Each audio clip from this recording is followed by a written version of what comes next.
My name is Isaac Rowland with Sun Valley Electric. Our address is 109-2303 Lecky Road.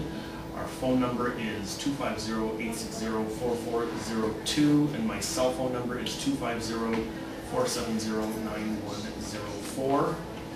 We did the electrical components of this building, including power distribution and communications distribution, as well as some of the access controls such as the interphone and the intercom.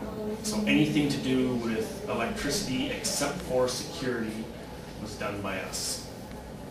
And I guess we can start our overview down in the electrical room, which is on the lowest level in the parkade on the east end, and it is fed from the transformer that's on the northwest corner. Sorry, the electrical room is on the west end of the parkade, and it's fed from a transformer on the northwest corner of the lot. So that's the transformer that feeds this building and this building.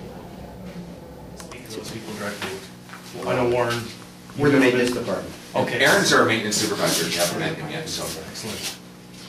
Okay, this is the main service equipment for the whole building, including all the residential suites, the main floor of commercial space, and the parkade.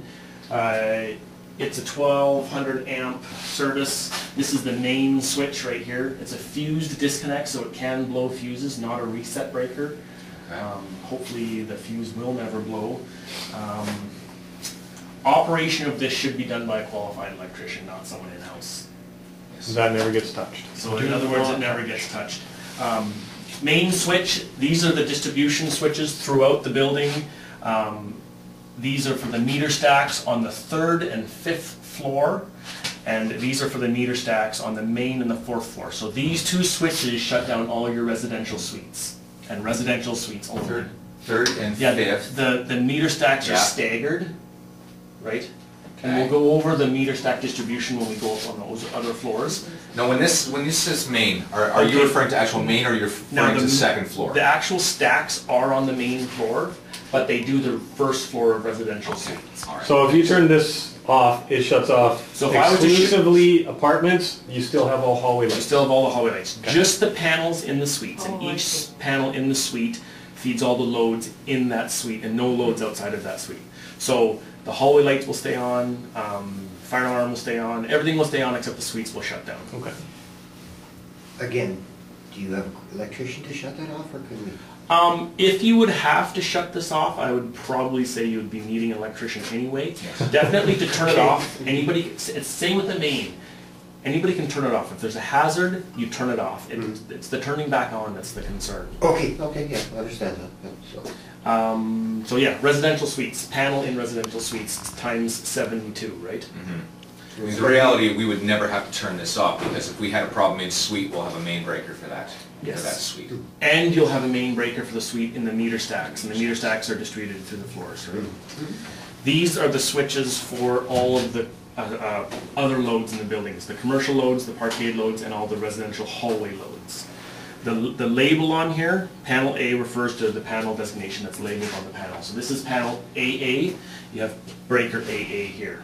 Okay. And all the panels have a label for it. Panel A is over there. Okay, so we'll just go over exactly how this works. So panel AA, because there's some metering that's broken up here. Panel AA, this breaker feeds this CT cabinet. This CT cabinet has panel AA on it. Panel AA is metered by this meter, which has panel AA on it. So panel AA is all house loads. So hallways, anything that's referred to as like a common load. All your residential suite hallways, all of the parkade. Office. Nope, office is by itself. All of your exterior loads. The rec rooms. The rec rooms, no, it doesn't do the rec rooms. Pole lights? Pole lights is covered under exterior. So we have all exterior lighting. Yes. All hallway lighting Yes. is controlled by AA. Yes. Essentially what it is, it's any load that is shared by all 3 tenants. And one tenant being all the residential suites, right? So any plugins that are in the wall would be metered through here as well. Plugins hallways. in the hallways, sorry. Yes, Plugins that are in all the hallways, plugins on the hallways. in So the if you're a stairwells. janitor up there using a vacuum, This all goes you through don't want AA. the office paying for that vacuum power. Gotcha. You want that under the communal power bill, right? This AA panel is the bill that's shared by everybody, right? Panel AD, which is also referred to as office panel, that's the office loads, right? That's fed out of this meter, which is AD, office panel. These are all the office loads, which are metered separately. Obviously, the Society of Hope being the, really what it comes down to is who's paying the money, is why the metering is broken up, right? So this would be the office bill. And then the last panel, which is panel A. Panel A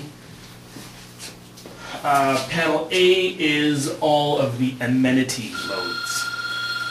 They sort of refer to it as amenity loads, so bowling alley, dining room, that extra room that's in the far corner, library, the room that we don't know actually what it is. 109? It could be, yeah. It was maybe possibly a nurse's station, but I don't actually know what it is. Oh, now. the Senior Outreach Center. Senior Outreach Center, exactly. Senior Outreach Center is covered under panel A. Anything that's amenities. Okay. Now you said that office panel is panel AD. Where is panel AD? Okay, we can go over that when we go through the distribution. Because Okay. we'll have to go up onto the next floors, because Okay. all these panels, except for panel AA, which is the breaker here, which Yeah. is the CT cabinet here and the meter here, that's panel A. That's the Yes. only panel that's in this electrical room. Okay. But, yeah, panel A, Now panel A, yeah. which is amenities,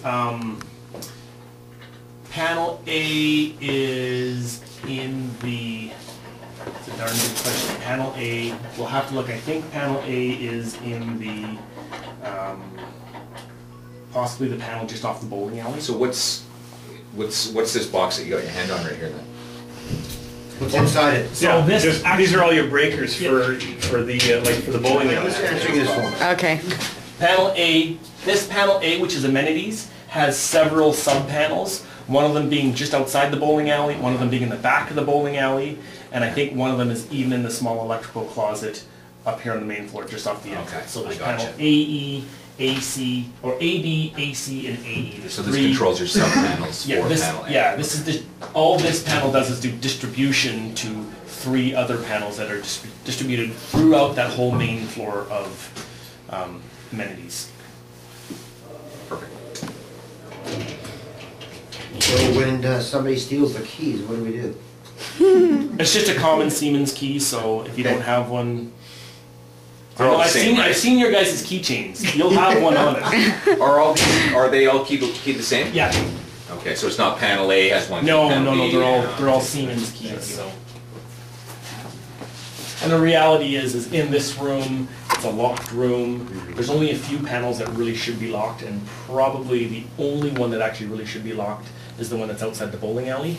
Okay, so And this should, yeah, okay. even the bowling alley panel is in a secured room inside the bowling alley. And every other panel's inside a room except for the one that's on the just on the outside of the bowling alley. That one probably should be locked. The rest, it's up to you. There's not any code that states they need to be locked. Okay. These breaker panels, they are all illustrated, the numbers and the names, right?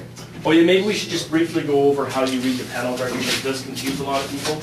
You actually have to line up, if you want to shut, for example, the exit parkades down, you actually have to take a look at the number that's beside it and cross-reference that over to the number that's beside the breaker. Yeah. So 2 is 2. They don't always line up so that the top right-hand breaker is this Yeah. top right-hand breaker, you gotta read the numbers. It confuses a lot of people. Well, some of them are upside down too. Not here, but here. Some of the other areas. Most of them, they gotta be Absolutely. upside down. The red one is the fire alarm panel. It's done so you can't turn it off.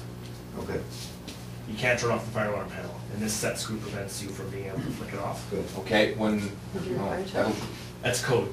it's code now. Yeah. So I guess fire alarm testing is gonna will have changed, because I always test Yeah, for battery yeah. packs, but just not breakers. No, this is fire alarm panel. It's not emergency lighting or exit lighting. Okay. Fire alarm panel. So it's just that panel at the front. Yeah, foyer. no, on other buildings, we still test by shutting the breakers down. Yeah. Okay. Well, Yeah. by code, you're required to have a lock off on that breaker. That's, All you need to do Yeah. is get a screwdriver, obviously, and pull this off, but it has to go back on. we'll talk to the alarm guys and ask how they recommend testing. Yeah, there may be another method It's besides different, shutting off. yeah. Each directory. Because somebody one day is going to, we'll be long gone before that happens. That, actually, and it's great, because if we know that there's a problem somewhere, you can look at the directory that you're gonna make, because it was your suggestion, and and then we can say Make a note on that. what panel is it, and then you can have a listing of You where don't the even have panels to, are. you can just photocopy this, and it says panel AA right here, Yep. Yeah. so that if you forget where this goes, you know which panel you pulled it out of. And then we can just have a listing of where each panel is, so that rather than Yeah. wandering around the building for a half an hour. A binder in your little. Yeah, the one that I'm gonna make. Yeah, okay. Because it's you suggested it. Okay, communications distributions on this wall. Don't suggest something You unless got you want. one to 3-inch do it. pipe that connects to your Shaw vault on the outside. You got 2 4-inch Telus pipes that connect to the Telus vault on the outside. There's a bunch of components here that I'm really not too sure what everything is. This is your Shaw distribution here. I think this is your modulator setup. Oh, this is actually your Shaw phone line that does the elevator. This is your modulator that I think allows you to view the cameras on the residential suite TVs. Mm-hmm. Okay. This is your phone distribution here. This is the TELUS DMARC. I thought we were Sean here. What's the TELUS DMARC mean? That's where TELUS takes up to that box. After that, it's our problem. It's all the TELUS phone lines coming in. Oh, okay. Because when Shaw comes They in, have a- they what they screw call a up demarcation all our point. systems. Yes, they do. That's the point. What happens is Shaw then will put another box similar to this, possibly down low, and then they'll start pulling all the TELUS stuff off and putting their stuff on. And So they have to put those, what do you call them? That, I don't know. It depends on the Interphone system. You don't. Did you install the Interphone system? yes. Older Interphones in our older buildings. Okay, this Interphone is different, and it has nothing to do with your phone service provider. This is a non-subscriber system. Okay. So But what what- happens? Same thing with our other buildings. As there, you can just plug a phone in without being hooked Okay. up. But what happens is when people get high-speed ADSL internet or sometimes Shaw through their Digital telephone? Shaw phone and things like that, Yes. it conflicts with the Interphone It, system. it does, because what happens is Shaw goes and puts a modem up in the suite itself, and then essentially disconnects the feed that comes from, the TELUS feed that comes from here up, right? Okay. When they disconnect the TELUS feed from here up, they're disconnecting the Interphone. So So how do when they that get around that? That's something you'd have to talk to Shaw. They will fix it if you This is nag enough, continual. because they Constantly. can They got fix like it. 20 boxes They I on. heard what the option to do is, instead of putting the modem up in the residential suite, they actually put it down here, so they're still using the line that comes from here up to the suite, which Yeah, what you we need. don't have room for 72 modems down here. Hanging from the ceiling, I guess, yeah. Because and So there's when they there's- come in, it needs to be pretty much as clear as. What they're doing. No, well, clear that Obviously, they're, Shaw guys you know, don't once know. they disconnect that, we get calls all the time, and it's like, you guys gotta go back, it's not our problem, that's the problem of Yes. whoever is providing your service. So the modern Interphone is no different than that. This still causes conflict. It still causes conflict. Okay. If it was a dialer setup, which is a subscriber setup, there wouldn't be conflict, but then everybody would need a landline in order to have Interphone access. Some form of landline, or even Yeah. you can do it with cell phones too. Yeah. But we can't do that with this. No, and this is the distribution shelf for the Interphone. This part is for the Interphone down here, and this is the piece that actually makes the manual phone call up to the suite. And when I say manual, it doesn't phone through TELUS or Shaw. It actually makes a direct call. It disconnects TELUS and makes a call up to the suite. So if they don't have a TELUS or Shaw, it doesn't have to disconnect it. It just makes a call up to the suite. Okay. What if they're on the phone? If they're on the phone, you'll actually find in the instruction manual that they'll hear a beep. Okay. And they'll be able to either hang up their call, or essentially like call waiting works the same way. Okay. Yeah. And we're gonna go over that sometime Monday. Yep. Yep. It's a fairly simple to use but complicated to install setup. Perfect. And it'll be complicated for you, but it's easy for the tenant to use. Yeah, so essentially right now I can walk up to any suite in the place, plug a phone into that wall. And it works right now. Yeah, we had it ringing there 2 days ago, so. No, they can't receive calls though, but you can make a call? No, Is no, that what no, you're saying? no, no, from the phone, from the front door. This Interphone system doesn't have dedicated handsets. You use the same handset that you make phone calls.